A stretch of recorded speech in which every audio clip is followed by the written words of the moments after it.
আসন্ন রাজশাহী বিশ্ববিদ্যালয় কেন্দ্রীয় ছাত্র সংসদ রাকসু, হল সংসদ ও সিনেট ছাত্র প্রতিনিধি নির্বাচনের মনোনয়নপত্র জমা কার্যক্রম শুরু হয়েছে আজ।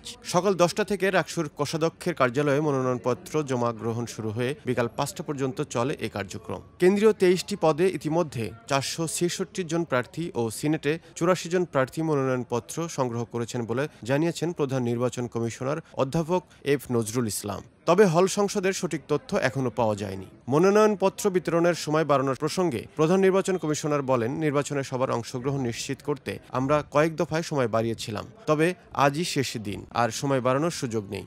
এর আগে গত 28 জুলাই ঘোষিত তফসিল অনুযায়ী 17 আগস্ট থেকে মনোনয়নপত্র বিতরণ শুরু হওয়ার কথা থাকলেও তা স্থগিত করা হয়। পরে নতুন তফসিলে 24 থেকে 26 আগস্ট নির্ধারণ করা হলেও কয়েক দফায় সময় বাড়িয়ে সর্বশেষ 3 সেপ্টেম্বর পর্যন্ত মনোনয়নপত্র বিতরণ করা হয়। তফসিল অনুযায়ী আগামী 25 সেপ্টেম্বর সকাল 9টা থেকে বিকেল 4টা পর্যন্ত বিশ্ববিদ্যালয়ের সব একাডেমিক ভবনে ভোট গ্রহণ অনুষ্ঠিত হবে। ভোট গ্রহণ শেষে সেদিনই ফলাফল ঘোষণা করবে নির্বাচন কমিশন।